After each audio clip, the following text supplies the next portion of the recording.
नमस्ते दोस्तों, आपका मेरे YouTube channel daily fine knowledge में फिर से एक बार स्वागत है। मैं शिप्रा आज आपके लिए फिर से संडे स्पेशल लेकर आ गई हूँ। तो आइए चलते हैं कुछ जानवरों के बारे में जानने के लिए। पहला दोस्तों, क्या आप एम्परर एंजल फिश के बारे में जानते हैं? यह समुद्री एंजल फिश की एक प्रजाति है। यह एक चट्टान से जुड़ी मछली है जो लाल सागर से लेकर हवाई और ऑस्ट्रेलिया के द्वीपों तक भारतीय और प्रशांत महासागरों के मूल निवासी है। यह प्रजाति आमतौर पर स्थिर आबादी से जुड़ी होती है और विलुप्त होने के किसी बड़े खतरे का सामना नहीं करती है। यह रंग के अपने अद्वितीय शानदार पैटर्न के कारण फोटोग्राफरों, कलाकारों और एक्वारिस्ट का पसंदीदा है। एम्परर एंजल फिश किशोरों और वयस्कों के बीच एक स्पष्ट अंतर दिखाता है। किशोरों के पास एक गहरे नीले रंग का शरीर होता है जो संकेंद्रित घुमावदार रेखाओं से चिन्हित होता है, जो हल्के नीले और सफ़ेद रंग के बीच बारी बारी से होता है, जो पीछे की ओर स्थित एक दूसरे के भीतर पूरी तरह से संलग्न होते हैं। ये रेखाएं अग्र सिरे पर खड़ी हो जाती हैं। पृष्ठीय पंख में एक सफ़ेद मार्जिन होता है और दुम का पंख पारदर्शी होता है। वयस्कों में नीली और पीली क्षैतिज धारियाँ, आंखों पर गहरे नीले रंग का मुखौटा वाला हल्का नीला चेहरा और पीले दुम का पंख होता है। पेक्टोरल पंखों के ऊपर एक काली पट्टी होती है जिसका शीर्ष ऊपरी कक्षा के स्तर पर होता है। इस बैंड का आगे का मार्जिन चमकदार नीला है और पीछे का मार्जिन एक पतली पीली रेखा है। गुदा पंख में हल्के नीले रंग की क्षैतिज पट्टियों के साथ गहरे नीले रंग की पृष्ठभूमि होती है। पृष्ठीय पंख में 13 से 14 रीढ़ और 17 से 21 नरम किरणें होती है, जबकि गुदा पंख में 3 रीढ़ और 18 से 21 नरम किरणें होती है। यह प्रजाति अधिकतम 40 सेंटीमीटर की कुल लंबाई प्राप्त करती है। सम्राट एंजल फिश का व्यापक इंडो पैसिफिक वितरण है। यह लाल सागर से दक्षिण के पूर्वी अफ्रीका तट के साथ मोजाम्बिक और मेडागास्कर तक पूर्व की ओर भारतीय और प्रशांत महासागरों के माध्यम से जहां तक तोमुटू द्वीप और रेखा द्वीप समूह तक होता है। यह उत्तर से दक्षिणी जापान और दक्षिण में ऑस्ट्रेलिया के great barrier reef, new Caledonia और फ्रेंच पॉलिनेशिया में ऑस्ट्रेलिया द्वीप समूह तक फैला हुआ है। आवारा लोगों को हवाई से रिकॉर्ड किया गया है। यह फ्लोरिडा के तट पर और प्यूर्टो रिको से दूर कई स्थलों पर दर्ज किया गया है। 2010 से ऐसी खबरें आई हैं कि प्रजाति दक्षिण पूर्व में उपनिवेश बना रही है। भूमध्य सागरीय स्वेज नहर के माध्यम से एक आक्रमणकारी के रूप में सबसे अधिक संभावना है। यह फिश 1 से 100 मीटर की गहराई में पाई जाती है। वयस्क उन क्षेत्रों में पाए जाते हैं जहां स्पष्ट लैगून, चैनल या समुद्र की चट्टानों पर कोरल की प्रचुर वृद्धि होती है। यहाँ वे आमतौर पर नीचे और गुफाओं के भीतर देखे जाते हैं। उपवयस्कों को अक्सर भित्तियों में, गुहाओं में और समुद्र की ओर की भित्तियों पर वृद्धि चैनलों के साथ दर्ज किया जाता है। किशोर अक्सर किनारों के नीचे रीफ गुहाओं में और चैनलों और बाहरी रीफ फ्लैटों में अपेक्षाकृत आश्रय वाले क्षेत्रों में आश्रय करते हैं।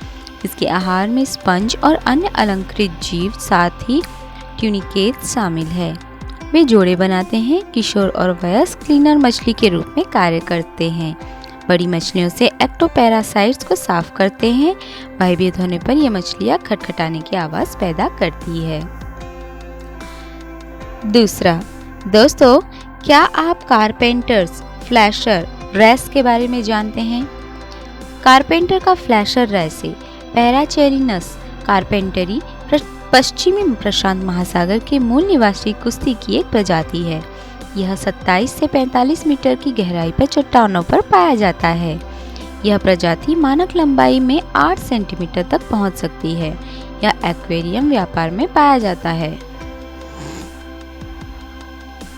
इस जीनस के अन्य सदस्यों के साथ चमकती संभोग व्यवहार में नर द्वारा पानी के स्तंभ के माध्यम से छोटे त्वरित डैश शामिल होते हैं। जबकि इसके पंख फड़फड़ाते हैं और महिलाओं की उपस्थिति में रंग में तेज होते हैं। यह व्यवहार आमतौर पर एक सुरक्षित से शुरू होता है। चट्टानों या रेत के बिस्तर के पास जगह, पानी के स्तंभ में चमकती और फिर उत्पत्ति के बिंदु पर लौटना। ऐसा माना जाता है कि यह प्रदर्शन महिलाओं को आकर्षित करता है और संभोग को प्रोत्साहित करता है। महिलाओं की अनुपस्थिति में फ्लैशिंग बहुत कम आता है और कई एक्वारिस्ट द्वारा इसे बहुत ही वांछनीय माना जाता है। इस प्रजाति का नाम ओल्ड डोमिनियन यूनिवर्सिटी के डॉक्टर केंट ई कारपेंटर के सम्मान में रखा गया था, जो इस प्रकार के नमूनों के प्रमुख संग्राहक थे। यह नियमित रूप से एक्वेरियम व्यापार में अपना रास्ता बनाता है। इसे आमतौर पर कैद में रखना आसान सा माना जाता है, जो काफी अंधाधुंध मांसाहारी आहार को जल्दी से अपना लेता है। इसे एक्वेरियम में रीफ सेफ माना जाता है क्योंकि यह कोरल पॉलिप्स पर अकशेरुकी या कुतरने पर हमला या परेशान नहीं करता है। तीसरा, दोस्तों, क्या आप ज़ेब्रासोमा डेसजार्डिनी के बारे में जानते हैं? रेड सी सेल्फिन तांग या डेसजार्डिन के नाम से भी जाना जाता है। यह 40 सेंटीमीटर की अधिकतम लंबाई तक बढ़ता है, जिसमें यौन विरूपता वाले पुरुष होते हैं जो महिलाओं की तुलना में बड़े होते हैं। यह प्रजाति परिवार एकान्थुरिडे की विशिष्ट आकृति विज्ञान को दर्शाती है। शरीर अंडाकार या डिस्क के आकार का होता है, जिसमें स्तंभन और बहुत ऊंचा पृष्ठीय और गुदा पंख होते हैं। उम्र के आधार पर रंग एक व्यक्ति से दूसरे व्यक्ति में और एक ही व्यक्ति के भीतर भिन्न हो सकते हैं। सामान्य तौर पर शरीर का ऊपरी भाग नारंगी और गहरे नीले रंग के ऊर्ध्वाधर बैंड को वैकल्पिक करता है। आंखों पर एक बड़ा नीला बैंड, एक धब्बेदार उदर क्षेत्र और सिर पर कई सफेद धब्बे होते हैं। पृष्ठीय और गुदा पंखों में क्षैतिज वैकल्पिक नारंगी और नीले बैंड का एक पैटर्न होता है। दुम का पंख सफेद धब्बे और रेखाएं दिखाता है। दुम के पंख के प्रत्येक तरफ, अधिकांश सर्जनफिश की तरह, दुम के डंठल के बीच एक नीले क्षेत्र से घिरी एक रक्षात्मक अंधेरे रीढ़ होती है। यह रीढ़ टिका हुआ है और 80 डिग्री तक फैला हुआ है। ज़ेब्रासोमा वेलिफेरम की तुलना में वयस्क रेड सी सेल्फिन टैंग में कम गुदाफिन किरणें और पूंछ पर अलग अलग निशान होते हैं। एक किशोर के रूप में दो प्रजातियां रंग और चिन्हों में लगभग अप्रभेद्य है। वयस्क आमतौर पर जोड़े में पाए जा सकते हैं, जबकि किशोर अकेले होते हैं। जब धमकी दी जाती है तो ये मछलियां अपने बड़े उदर और पृष्ठीय पंख प्रदर्शित करते हैं। वे मुख्य रूप से फिलामेंट्स, शैवाल, विभिन्न मैक्रोएल्गे और प्लवक पर फीड करते हैं। हालांकि व्यक्तियों को नियमित रूप से लाल सागर में जेलीफिश और कंगी जेली खाते हुए देखा गया है। यह प्रजाति हिंद महासागर में उत्तरी लाल सागर से दक्षिण अफ्रीका में क्वाजुलु नताल प्रांत तक और भारत और जावा के रूप में पूर्व में फैली हुई है।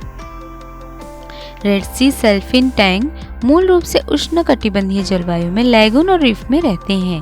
किशोर मछलियां भीतरी रिफ क्षेत्रों में रहती हैं।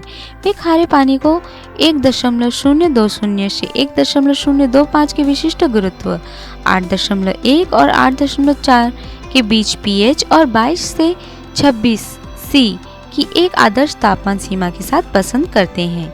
वे 2 से 30 मीटर यानी कि 6.5 से 100 फीट या उससे अधिक की पानी की गहराई में रह सकते हैं। लाल सागर सेल्फिन तांग को कैद में रखने के लिए मध्यम कठिन मछली माना जाता है। निजी एक्वेरियम में रखे गए अधिकांश रेड सी सेल्फिन टैंक जंगली पकड़े जाते हैं क्योंकि उन्हें कैद में रखना बहुत मुश्किल होता है। उन्हें 125 गैलन के न्यूनतम टैंक आकार और बड़ी मात्रा में जीवित चट्टान की आवश्यकता होती है। वे आमतौर पर कैद में 5 से 7 साल तक रहते हैं। चौथा, दोस्तों, क्या आप हम्पबैक ग्रुपर के बारे में जानते हैं? हम्पबैक ग्रुपर पैंथर ग्रुपर या बारामुंडी कॉड समुद्री रे फिनिश मछली की एक प्रजाति है जो उपपरिवार एपिनेफेलिनाई से एक ग्रुपर है जो परिवार सेरानीडे में है, जिसमें एंथियास और समुद्री बाज भी शामिल है। यह पश्चिमी प्रशांत महासागर में होता है।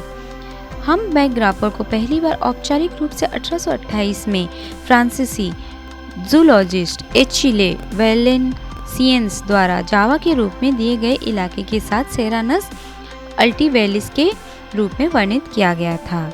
1839 में अंग्रेजी प्रकृतिवादी विलियम जॉन स्वेंस ने इसे उप जीनस क्रोमीलेप्टेस में रखा, जिसके बाद एक मोनोटाइपिक जीन्स के रूप में बनाया गया था।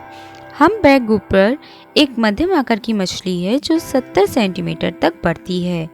इसका विशेष शरीर आकार इस ग्रुपर को अन्य मछलियों के साथ मिलाना काफी असंभव बना देता है। इसका शरीर पार्श्व रूप से संकुचित होता है और अपेक्षाकृत ऊंचा होता है। यह भद्दा और अजीब दृश्य प्रभाव इसके अवतल प्रोफाइल और इसके लंबी थूथन द्वारा उच्चारण किया जाता है, जो इसके एक कुबड़ वाला रूप देता है। युवा गोल काले धब्बों के साथ एक सफेद पृष्ठभूमि वाले होते हैं और लगातार सिर नीचे तैर रहे होते हैं। वयस्क के शरीर का रंग ग्रे और बेज रंग के साथ होता है और शरीर पर आकार में गहरे रंग के धब्बे होते हैं। छोटे छोटे काले धब्बे पूरे शरीर को ढक लेते हैं। यह व्यापक रूप से मध्य भारत पश्चिम प्रशांत क्षेत्र के उष्णकटिबंधीय जल में वितरित किया जाता है। हम्पबैक ग्रुपर मृत या सिल्टी क्षेत्रों के लिए वरीयता के साथ लैगून और समुद्र की ओर की चट्टानों के साफ पानी में रहता है। वे 2 से 40 मीटर की गहराई में पाए जाते हैं। 2012 में दक्षिण फ्लोरिडा के पानी में एक एकल व्यक्ति को भाला दिया गया था, जिससे यह आशंका बढ़ गई थी कि यह सेलफिश के समान आक्रामक हो सकता है। इस ग्रुपर का आहार छोटी मछलियों और क्रस्टेशियंस पर आधारित होता है। अपने परिवार के सदस्यों की तरह हम्पबैक ग्रुपर तलहटी एकांत है, एक क्षेत्र की रक्षा करता है और एक घात परभक्षी है। इसकी खिला गतिविधि सूर्योदय और या सूर्यास्त के समय अधिकतम होती है। यह प्रजाति एक प्रोटोगिनस उभयलिंगी है। दूसरे शब्दों में सभी व्यक्ति मादा पैदा होते हैं। जैसे जैसे वे बड़े होते हैं, पुरुषों में बदलने की क्षमता रखते हैं। आमतौर पर एक प्रमुख पुरुष की अनुपस्थिति में केवल सबसे प्रभावशाली परिपक्व महिला ही इस परिवर्तन से गुजरती है। इस ग्रुपर को समुद्री एक्वेरियम में रखा जाता है। 5वां, दोस्तों, क्या आप बांगई कार्डिनल फिश के बारे में जानते हैं? बांगई कार्डिनल फिश ओपोगोनिडे परिवार की एक छोटी उष्णकटिबंधीय कार्डिनल फिश है। यह अपने वंश की एकमात्र सदस्य है। यह आकर्षक मछली एक्वेरियम व्यापार में लोकप्रिय है। यह अपेक्षाकृत कम समुद्री मछलियों में से एक है जिसे नियमित रूप से कैद में रखा गया है, लेकिन महत्वपूर्ण संख्या अभी भी जंगली में कब्जा कर ली गई है और अब यह एक लुप्तप्राय प्रजाति है। इसके पर्यावरण पर मनुष्य के हानिकारक प्रभाव और कुछ घातक बीमारियों से इस प्रजाति की संख्या को काफी खतरा है। इरिडोवायरस रोग मछली मृत्यु दर के लिए महत्वपूर्ण कारण के रूप में जाने जाते हैं। यह प्रजाति इंडोनेशिया के बांगई द्वीप समूह तक ही सीमित है।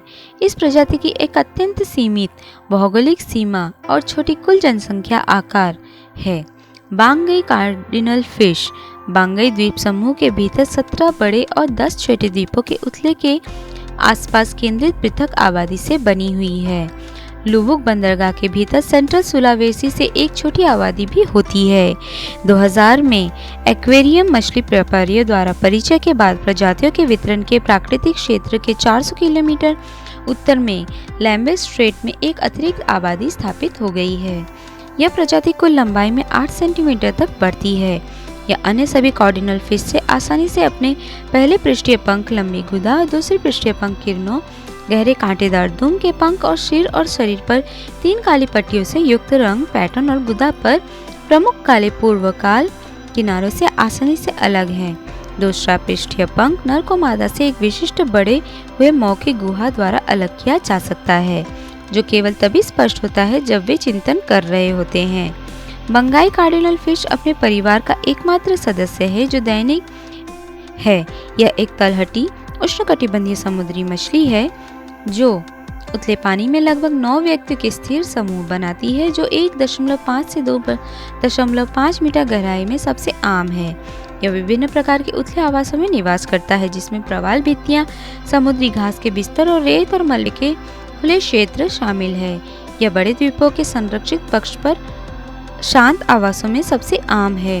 यह अक्सर समुद्री घास, एनहलस, एक्कोरोइड्स और लंबी रीढ़ वाली समुद्री अर्चिन डायडेमा सेटोसम से जुड़ा हुआ पाया जाता है। यह विभिन्न सीवित बेंटिक सबस्ट्रेस जैसे कि बीज होता है। समुद्री अर्चिन, समुद्री एनीमोन और शाखित मूंगे युवा मछलियां आमतौर पर समुद्री एनीमोन से जुड़ी होती है, जबकि किशोर और वयस्क सबसे अधिक बार लंबी रीढ़ वाली समुद्री अर्चिन और शाखाओं वाले कोरल के साथ साथ समुद्री सितारों, हाइड्रोजोअन और मैंग्रोव प्रोप जड़ों के बीच होते हैं। 2 से 60 के व्यक्ति अर्चिन के ऊपर मंडराते हैं, जबकि छोटे लगभग 2 से 3 सेंटीमीटर SL उनके सबसे करीब रहते हैं। खतरा होने पर मछली रीढ़ के बीच पीछे हट जाती है। अलग अलग मछलियां अच्छी तरह से परिभाषित घरेलू व्यवहार का प्रदर्शन करती है और परेशान होने पर अपने समूह के मूल स्थान पर लौट आती है। बंगाई कार्डिनल फिश मछुआरों के बीच एक लोकप्रिय एक्वेरियम मछली है। मछली को स्थानीय मछुआरों द्वारा एकत्र किया जाता है और एक्वेरियम व्यापार में बेचा जाता है। यह प्रजाति पहली बार 1995 में या 1996 के आसपास अंतर्राष्ट्रीय व्यापार में दिखाई दी। 2001 तक 6 लाख से 7 लाख मछली सालाना निर्यात की जाती थी। 2001 से 2004 के लिए व्यापार अनुमान 7 लाख से 9 लाख मछली प्रति वर्ष है और संग्रह पूरे द्वीप समूह में होता है। सर्वेक्षणों ने 2 आबादी में महत्वपूर्ण गिरावट की पहचान की जो 2001 से 2004 तक मछली पकड़ी गई थी, जिसमें लिम्बो द्वीप की आबादी का विलुप्त होना भी शामिल है। तो दोस्तों, आज की दी हुई जानकारी आपको कैसी लगी मुझे कमेंट बॉक्स पर जरूर बताइएगा और मेरी इस वीडियो को लाइक, शेयर, सब्सक्राइब करना ना भूलिए। नए नए वीडियोस पाने के लिए आप बेल नोटिफिकेशन को प्रेस करना भी मत भूलिए। और हाँ दोस्तों, अगर आप ऐसी किसी चीज़ की जानकारी चाहते हैं तो आप मुझे प्लीज़ कमेंट बॉक्स में बताइए, मैं उसके बारे में आपको बताना ज़्यादा समझूंगी। Thank you.